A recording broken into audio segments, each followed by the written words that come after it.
मेरा नाम राखी है और मैं गिरिडीह जिले से हूँ। ये बात आज से लगभग 4 साल पहले की है। उस वक्त मेरे पापा एक बहुत ही खतरनाक बीमारी से ग्रसित थे। कुछ दिन बाद जब पापा की हालत सीरियस हो गई तो उनको गिरिडीह के डॉक्टर ने रांची में रेफर कर दिया।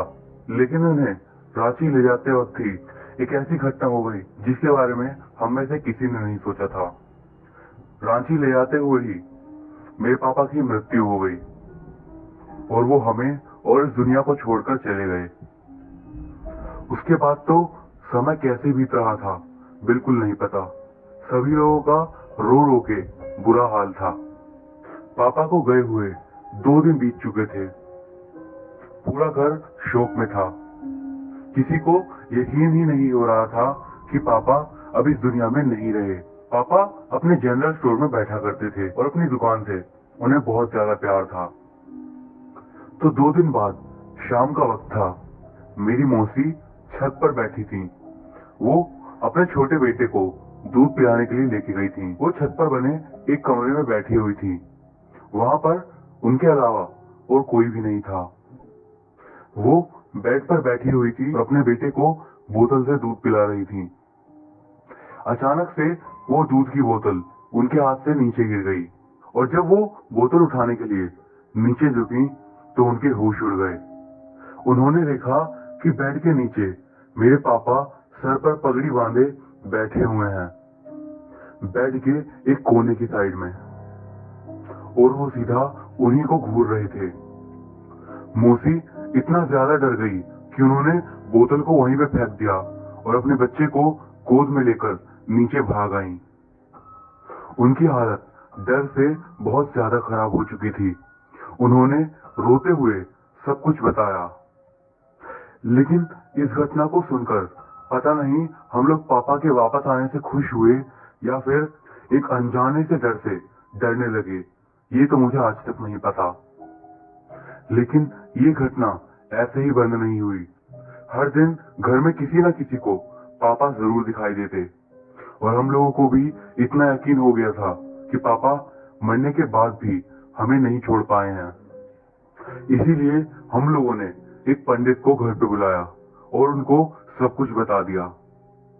उन्होंने पूरे घर में कुछ छिड़का और उन्होंने कहा कि वो कल फिर से आएंगे। उससे ज्यादा उन्होंने उस दिन कुछ नहीं कहा। अगले दिन पंडित जी फिर से घर आए और उन्होंने कहा कि आज मेरे पापा की आत्मा किसी भी परिवार के सदस्य में आ सकती है। हम में से किसी को भी इस बात पर यकीन नहीं था, लेकिन मुश्किल से आधे घंटे बाद ही ये बात सच हो गई। मेरे पापा की आत्मा मेरी मम्मी के शरीर के अंदर आ गई और वो काफी अजीब सी हरकत करने लगी। फिर पंडित जी ने उनसे पूछा कि आप अभी तक इस घर में क्यों हैं? तो मैं भी हैरान रह गई। मेरी मम्मी एक भारी सी आवाज में बोली, मैं समय से पहले ही चला गया। मैं अभी तक अपनी बेटियों की शादी भी नहीं देख सका हूँ और मैं अपनी दुकान को छोड़कर नहीं जाना चाहता। इसके अलावा उन्होंने ये भी कहा, मुझे इस घर में ही स्थान दे दो। मैं किसी को भी नुकसान नहीं पहुंचाऊंगा। क्योंकि वो हमारे पापा ही थे, इसीलिए हम लोग भी मान गए और जो ऊपर वाला कमरा था उसमें उन्हें स्थान दे दिया। उसके बाद से अक्सर पापा का घर के किसी सदस्य में आना जाना लगा रहता था।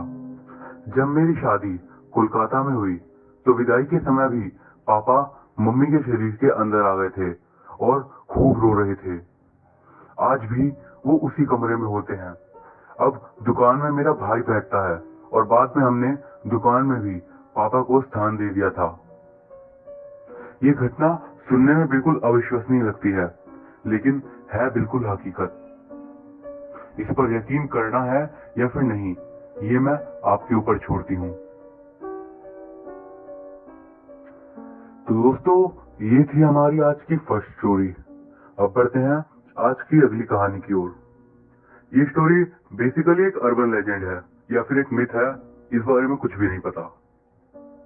बट यूरोपियन कंट्रीज में ये स्टोरीज सभी लोग अपने घर पे सुनाते हैं और यही वो स्टोरी है जिसकी वजह से आज भी यूरोप में कई सारे लोग माउंटेन्स पे जाने से डरते हैं। ये घटना मेरे साथ आज से 1 हफ्ते पहले हुई थी। मैं अपने घर आ रही थी। मेरे साथ मेरी बेटी भी थी। दरअसल हम किसी काम से शहर से बाहर गए हुए थे और घर आते वक्त हमें बहुत लेट हो गया था। इसीलिए मैंने एक शॉर्टकट रास्ता अपनाने की सोची। एक्चुअली वो रोड एक माउंटेन पे से था जो कि काफी लंबा था, तो इसलिए मैंने सोचा अगर मैं नीचे ढलान वाले रास्ते से जाऊं तो हो सकता है कि काफी जल्दी मैं अपने घर पहुंच जाऊं। बस वो रास्ता कच्चा था, बट फिर भी मैंने ये रिस्क पता नहीं क्यों ले लिया। और शायद ये मेरी जिंदगी की एक ऐसी गलती है जिसे मैं कभी भी ना भूल पाऊं। हम उस रोड पे आगे बढ़ने लगे।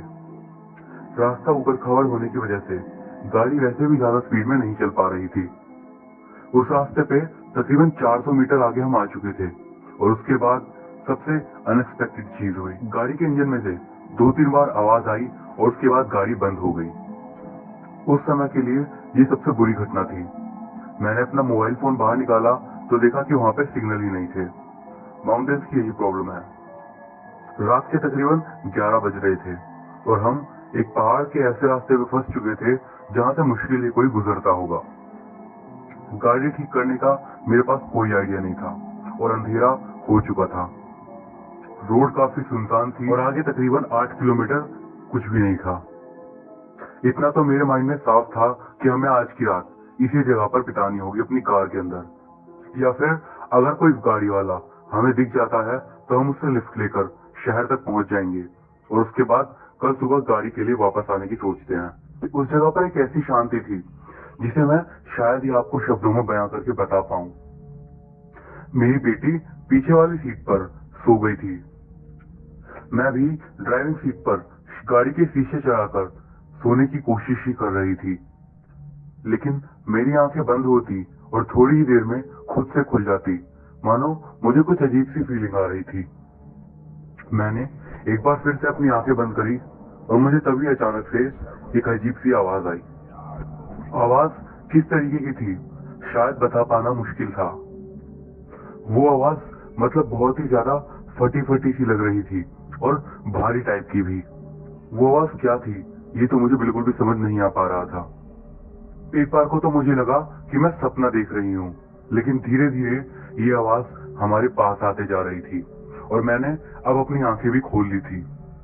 आंखें खोलकर मैंने अपने चारों ओर देखने की कोशिश की और उसके बाद जब मैंने सामने देखा तो मेरी सिट्टी पिट्टी गुम हो गई। सामने से एक बड़ा सा साया हमारी तरफ धीरे धीरे चल के आ रहा था, लेकिन उसके चलने का तरीका बहुत ही ज्यादा अजीब था। ऐसा लग रहा था कि वो अपनी टांगों को खींचकर आगे बढ़ रहा हो, ना कि उनसे चल के। उसकी परछाई किसी आदमी की तरह थी। मैंने पीछे मुड़कर एक बार अपनी बेटी को देखा। वो अब भी सो रही थी। मैं उसे जगाना नहीं चाहती थी कि अचानक से वो जो अजीब सी आवाज आ रही थी वो आना बंद हो गई और एक बार फिर से पूरे माहौल में एकदम जान लेने वाली शांति छा गई। जैसे ही मैंने आगे देखा मेरे मुंह से चीख निकलते निकलते रह गई। मैंने देखा मेरी गाड़ी के शीशे के जस्ट सामने आज तक का सबसे रहस्यमय चेहरा खड़ा था जो कि मैंने कभी भी देखा हो। देखने में एक आदमी की तरह लग रहा था, लेकिन उसका हुलिया जब मैं आपको बताऊंगी तो आप यकीन नहीं करोगे। उसका चेहरा बुरी तरीके से बिगड़ा हुआ था। आप यकीन नहीं करोगे, उसे देखकर ऐसा लग रहा था उसके चेहरे की पूरी स्किन को बाहर निकाल लिया हो और अब जो मुझे दिख रहा था वो थी उसके मुंह की लाल रंग की सिर्फ मसल्स और उनके अलावा उसकी हड्डियां। उसके चेहरे पर न नाक थी और ना ही कान, बस गोल गोल 2 बड़ी बड़ी आंखें जो कि गाड़ी के शीशे के इस तरफ मुझे घूरे जा रही थी। मुझे पता था कि गाड़ी खराब है, फिर भी गाड़ी की चाबी मैंने घुमाई और इग्निशन स्टार्ट किया और बार बार कार स्टार्ट करने की कोशिश करती रही, लेकिन गाड़ी स्टार्ट नहीं हुई। बार बार इंजन में से आवाज आती लेकिन वो स्टार्ट नहीं हो पाता। और उसके बाद बाहर खड़े उस साये ने जो किया वो मेरे लिए सबसे भयानक एक्सपीरियंस था। उसने पता नहीं कहां से एक बड़ा सा चाकू निकाला और अपने ही आप में कुछ दूसरी भाषा में बड़बड़ाने लगा, तीसू मीसू। मुझे बस यही समझ आ रहा था। वो बार बार इन्हीं वर्ड्स को दोहराया जा रहा था और जब जब वो इन वर्ड्स को कहता वो अपने चाकू से मेरी गाड़ी के शीशे पे जोर से वार करता, हर बार और तेज वार।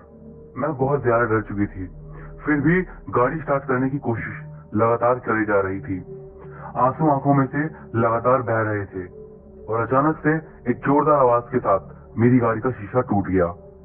उस शीशे के कई सारे टुकड़े मेरी बेटी के ऊपर चले गए और एक मेरे काल में आके घुस गया। मैं इस बार जितनी ताकत से चिल्ला सकती थी चिल्लाई। वो जो भी था उसका हाथ गाड़ी के अंदर आ चुका था। बस एक आखिरी उम्मीद में मैंने एक बार फिर से गाड़ी की चाबी घुमा दी और पता नहीं भगवान की कृपा ही थी शायद कि गाड़ी बस स्टार्ट हो गई। मैंने सीधा एक्सीलेटर दबाया और गाड़ी को तेजी से वहां से निकालने लगी। मैं बस उस नर्क से बाहर जाना चाहती थी। उस रहस्यमय चीज को वहीं छोड़कर मैं फुल स्पीड में वहां से निकल गई। मेरी इतनी हिम्मत भी नहीं हुई कि मैं वापस एक बार मुड़कर उस आदमी को फिर से देखूं। मेरे ख्याल से मैं उससे 500-600 मीटर आगे आ चुकी थी और तब जाकर मुझे याद आया कि मेरी बेटी काफी देर से उठने के बाद ना तो कुछ बोली और ना ही कुछ चिल्लाई।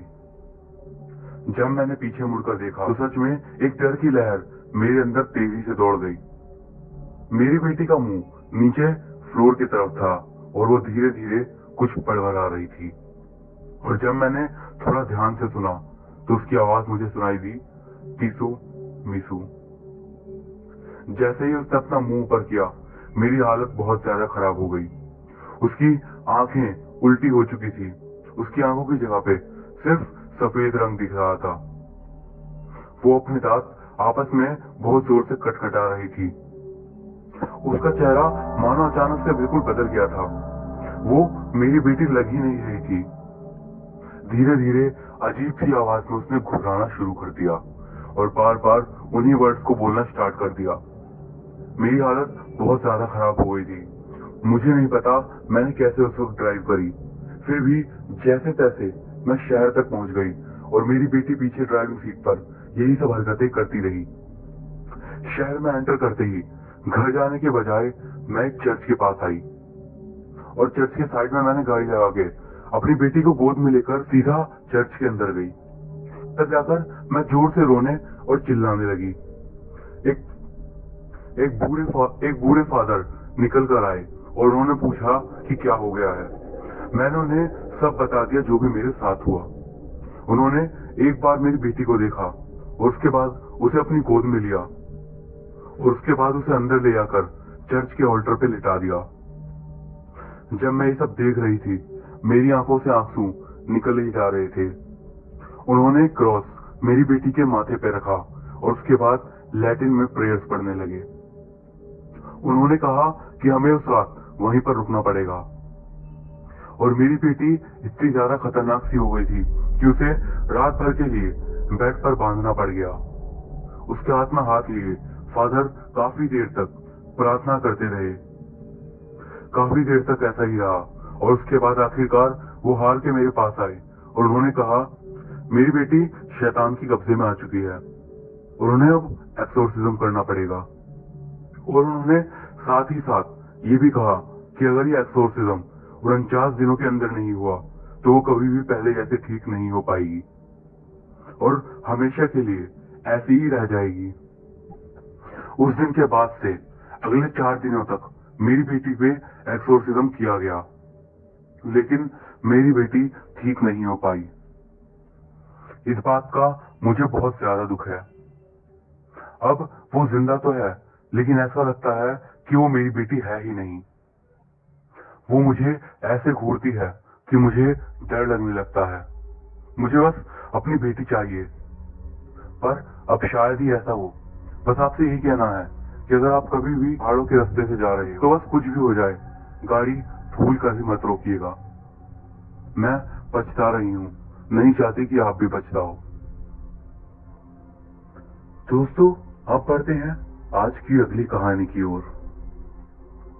ये स्टोरी एक स्कूल के ग्रुप ऑफ फ्रेंड्स के बारे में है। स्टोरी बहुत ही ज्यादा रहस्यमयी और अजीब सी है। जिस लड़के ने सब बातें बताई वो 1 हफ्ते बाद ही मर गया। ये घटना श्रीलंका की है। आइए जानते हैं कि आखिर उसने कहा क्या था। 1 हफ्ते पहले की बात है। मेरे स्कूल के कई सारे दोस्त अचानक से मारे गए और कुछ जो बचे थे वो पागल हो गए। डॉक्टर का कहना है कि उन्हें किसी तरीके की मेंटल इलनेस है, लेकिन सच्चाई जो है वो सिर्फ मैं जानता हूँ। वो एक रूहानी शक्ति के कब्जे में है। जब मैं स्कूल जाता था, स्कूल में हम 5 लड़कों का एक ग्रुप था। मैं आपको हम में से किसी का भी नाम नहीं बता रहा। हम में से कोई भी ज्यादा पढ़ाई में ध्यान नहीं देता था और हम दिन भर फालतू के काम करते रहते थे। टीचर्स को भी इस बारे में पता था और इसीलिए वो कभी भी हमारे होने या ना होने को नोटिस नहीं करते थे। एक दिन की बात है, हमारे 2 दोस्त हमारे पास आए और उन्होंने बताया कि हमारा जो पड़ोसी शहर है उसमें एक ऐसा घर है जिसके बारे में कई सारे लोगों का कहना है कि उस घर में कुछ बहुत अजीब है। उस घर में जो आदमी रहता था वो पागल हो गया और उसके बाद उसने खुद आत्महत्या कर ली। जब उस आदमी की पत्नी और बच्चों ने उसकी लाश देखी तो वो लोग ट्रॉमेटाइज हो गए और उसके बाद वो उस घर को छोड़कर चले गए।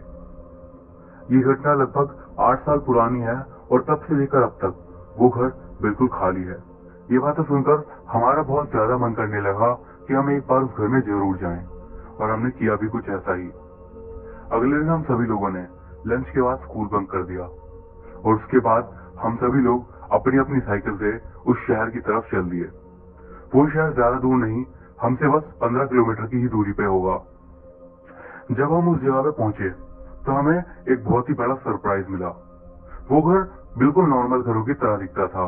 उस घर को देखकर मतलब कोई नहीं कह सकता कि उस घर में शायद ही ऐसा कुछ कभी हुआ भी हो या फिर इस घर के बारे में ऐसी बातें लोग कहते हो। मेरे जिन दोस्तों ने हमें इस घर के बारे में बताया था वो दोनों ही आगे आगे अंदर जा रहे थे और हम उनके पीछे पीछे। गेट बंद था, इसीलिए हम लोग पास ही की खिड़की में से उस घर के अंदर चले गए। हम लोग दरअसल किचन से अंदर गए थे। हमने किचन में देखा, वहां हमें कुछ भी खास नहीं दिखा, इसीलिए हम सीढ़ियों से ऊपर जाकर बेडरूम देखने लगे। लेकिन उस घर का ज्यादातर सामान खाली किया जा चुका था और तभी मेरे एक दोस्त ने हॉल में कुछ चीज नोटिस करी। हमने देखा हॉल के साइड में ऊपर की तरफ 2 खिड़कियां हैं, लेकिन हैरानी की बात यह थी कि वो खिड़कियां घर के पीछे की दीवार की नहीं बल्कि किसी और रूम के लिए थी। लेकिन उससे भी ज्यादा रहस्यमय बात यह थी कि इस रूम में जाने के लिए कोई भी दरवाजा नहीं था। हमें ये बहुत ज्यादा अजीब लगा कि अगर किसी ने यहाँ पे कमरे बनवाए तो उनके लिए दरवाजा क्यों नहीं बनाया, और हमारा मन किया कि क्यों ना हम उस कमरे में एक बार देखें। इसीलिए हम लोग एक दूसरे के कंधे पे चढ़कर और स्टूलों की मदद से उन खिड़कियों तक पहुंचे और उसके बाद अंदर देखने लगे। अंदर एक बहुत ही ज्यादा अजीब सी और गंदी बदबू आ रही थी। वो बदबू किस तरीके की थी शायद ही मैं आपको बता पाऊं। उस कमरे का पेंट भी बाहर के पेंट के मुकाबले बहुत ज्यादा पुराना लग रहा था। वो बस एक खाली कमरा था जिसके साइड में बस एक बड़ी सी मेज रखी हुई थी जिसके ऊपर एक काले रंग का बॉक्स था। और जब हमारी नजर सामने वाली दीवार पे गई तब हम लोग हैरान रह गए। उस दीवार पे एक बड़ा सा क्रॉस था, लेकिन हैरान कर देने वाली बात यह थी कि वो क्रॉस ब्लैक कलर का था। सिर्फ वो क्रॉस ही नहीं, वो जो मेज पड़ी थी उस कमरे में और वो डिब्बा था वो भी बिल्कुल ब्लैक थे। हम में से एक लड़के ने कहा, मुझे यहाँ पर अच्छा नहीं लग रहा है। मैंने भी कहा, इस जगह पे कुछ तो है जो कि बहुत ज्यादा अजीब है। लेकिन हमारा एक दोस्त जल्दी से वहां से नीचे कूदा और वो जो ब्लैक कलर का बॉक्स था उसे अपने हाथ में ले लिया और उसने कहा, देखते हैं इसमें क्या निकलेगा। वो भी कह ही रहा था कि मेरी नजर नीचे फ्लोर पर पड़ी। मैंने देखा कि उस फ्लोर पर कुछ तो था जो कि किसी पहनी चीज से खरोचा गया था, और जब मैंने इस चीज को समझा तो मेरे भी होश उड़ गए। मैंने देखा वो एक बड़ा सा स्टार बना हुआ था जिसके चारों तरफ एक गोला था। जी हाँ, वो एक पेंटाग्राम था। और जब भी हम पेंटाग्राम देखते हैं दिमाग में सबसे पहला ख्याल आता है काला जादू। एक एक करके हम सभी लोग उस रूम के अंदर कूद गए और जैसे ही हम में से एक लड़का नीचे कूदा, फ्लोर का एक हिस्सा थोड़ा अंदर की ओर धंस गया और तब हमें पता चला कि वो एक लकड़ी का फ्लोर था जो कि ऊपर से देखने में बिल्कुल कंक्रीट फ्लोर की तरह लग रहा था। और जब वो लकड़ी का हिस्सा जो कि उसने तोड़ दिया था उसके ऊपर से वो उठा तो हम लोग हैरान रह गए और डर भी गए। हमने देखा जमीन पर उल्टे क्रॉस बने हुए थे और उल्टे क्रॉस का मतलब होता है किसी शैतानी शक्ति का वजूद। इतने में ही हमारा एक दोस्त जो कि इस बॉक्स को खोलने की कोशिश कर रहा था, उसने एक छोटी सी कांच की बोतल निकाली और उसके अंदर जो था वो बेहद ही हैरान कर देने वाला था। उसने कहा, ये क्या है लाल लाल सा? और तभी मेरे एक दोस्त ने कहा, कहीं ये खून तो नहीं? और उसी वक्त जो घटना वहां पर घटी वो बिल्कुल भी यकीन करने लायक नहीं है।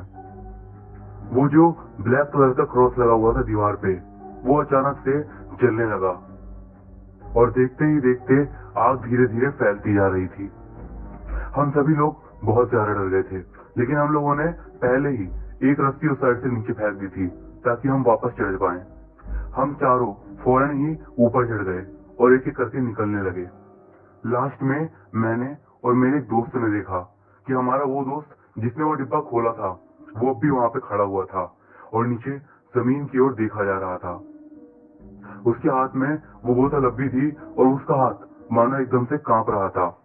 और उसने जब अपना मुंह ऊपर उठाया और हमने देखा तो हमारी हालत खराब हो गई। हमने देखा कि उसकी आंखें उल्टी हो चुकी हैं और उसकी जीभ मुंह से बाहर आ चुकी है। मतलब ऐसा लग रहा था कि कोई उसका गला दबा रहा हो। मेरे साइड में बैठा लड़का बहुत जोर से चिल्लाया। वो इतनी जोर से चिल्लाया कि वो दूसरी तरफ ही नीचे की ओर गिर गया और मैं भी डर के मारे उसी के ऊपर कूद गया और मैं सीधा उसके ऊपर ही जाके गिरा। जो हमारा दोस्त अंदर फंसा हुआ था उसकी चिल्लाने की आवाज आने लगी और सच में वो आवाज बहुत ही ज्यादा भयानक थी। इतने में मैंने नीचे देखा तो मैं अपने जिस दोस्त के ऊपर कूदा था उसकी घुटने की हड्डी बाहर आ चुकी थी। वो दर्द से कराहने लगा। मेरी टांग। मैं जैसे तैसे उसको कंधे का सहारा दिया और बाहर अपने सारे दोस्तों को आवाज दी, एम्बुलेंस बुलाओ जल्दी। उधर वो लड़का अब भी लगातार चिल्लाया जा रहा था और तभी हमें से एक ने बोला, उसके ऊपर आत्मा आ गई है। वो इतनी भयानक चीखें निकाल रहा था कि पूछिए ही मत। तकरीबन 20 मिनट ऐसे ही बीते डर के साए में और उसके बाद उस जगह पर एक एम्बुलेंस आ गई। फौरन ही एम्बुलेंस वाले मेरे उस दोस्त को उठाकर ले गए और जगह पर पुलिस भी आ गई। उन्होंने भी मेरे दोस्त के अंदर से आ रही चिल्लाने की आवाज सुनी, लेकिन हमें नहीं पता उन्होंने उसके बाद क्या किया। हमसे उन्होंने हमारा फोन नंबर मांगा और हम सभी लोगों को हमारे घर छोड़ दिया। उसके बाद से हमने कभी भी अपने उस दोस्त को नहीं देखा। स्कूल में सब बच्चों का कहना था कि उसे उसके मम्मी पापा ने मेंटल हॉस्पिटल में भर्ती कर दिया है। कई बार ऐसा भी हुआ कि हमारे मम्मी पापा को पुलिस वाले पूछताछ के लिए लेके गए थे, लेकिन कभी भी उन्होंने इस बारे में हमें नहीं बताया। ये घटना इतनी बड़ी थी कि अगले 2 सालों तक हमारा स्कूल बंद हो गया था और जब हमारा स्कूल वापस से स्टार्ट हुआ हम बिल्कुल नहीं चाहते थे कि हम कोई भी प्रॉब्लम फिर से क्रिएट करें। इसीलिए हम जितना हो सके उतना शांत रहने की कोशिश करते थे। लेकिन एक दिन जब मैं अपनी क्लास में था मुझे पता चला कि मुझे प्रिंसिपल के ऑफिस में बुलाया गया है और जब मैं अंदर गया तो मैंने देखा जो मेरे 3 दोस्त अब बचे हुए थे उनमें से 2 लड़के वहीं पर बैठे हुए थे और उनके चेहरे पर बहुत बड़ा दुख मैं साफ देख सकता था। मेरे वो रूम बंद करते के साथ ही प्रिंसिपल सर ने कहा, वो मर चुका है। हमारा जो चौथा दोस्त था वो भी मर गया था। हमारा एक और दोस्त मारा जा चुका था। मुझे बिल्कुल भी यकीन नहीं हुआ। फिर मुझे याद आया कि हाँ, वो पिछले कुछ दिनों से स्कूल नहीं आ रहा था, लेकिन हमने सोचा था कि वो शायद स्कूल अटेंड ना कर रहा हो। तब सर ने हमें बताया कि वो सीढ़ियों से नीचे गिर गया और उसके बाद कार्डियक अरेस्ट के बाद उसकी मौत हो गई। लेकिन सबसे ज्यादा हैरानी की बात थी कि वो सिर्फ 14 साल का था। डॉक्टर्स भी इस बात को नहीं समझा पाए कि उसके साथ ऐसा क्यों हुआ और शायद कोई भी ना समझा पाए।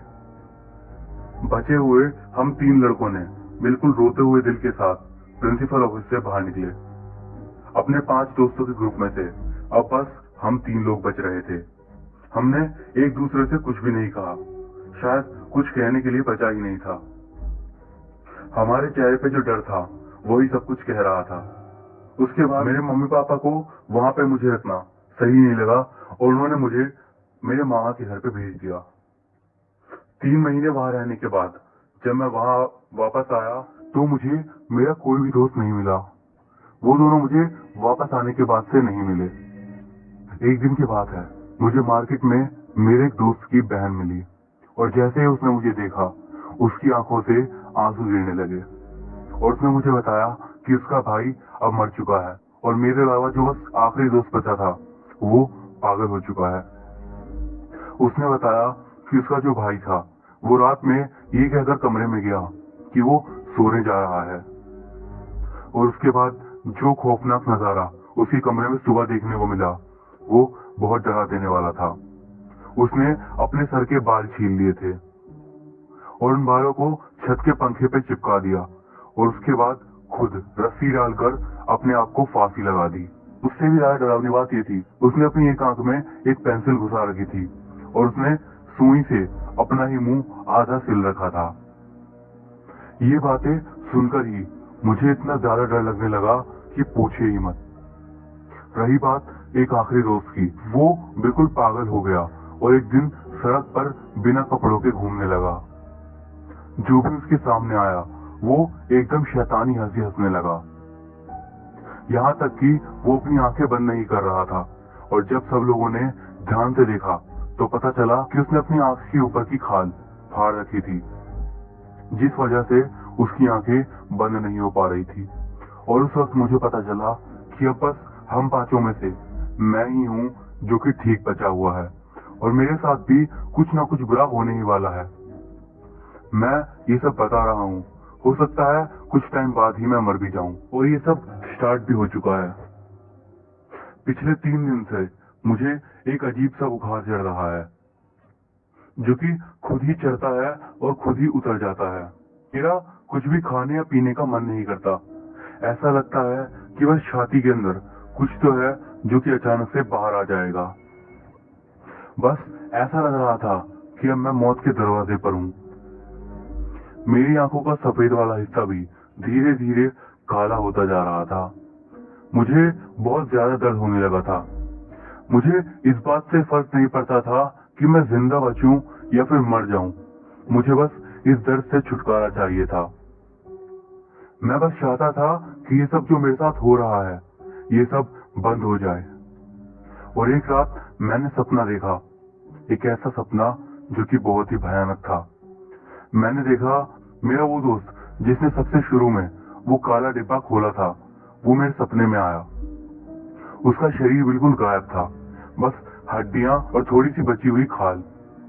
उसकी पूरी त्वचा काली हो चुकी थी और उसकी आंखें बिल्कुल सफेद।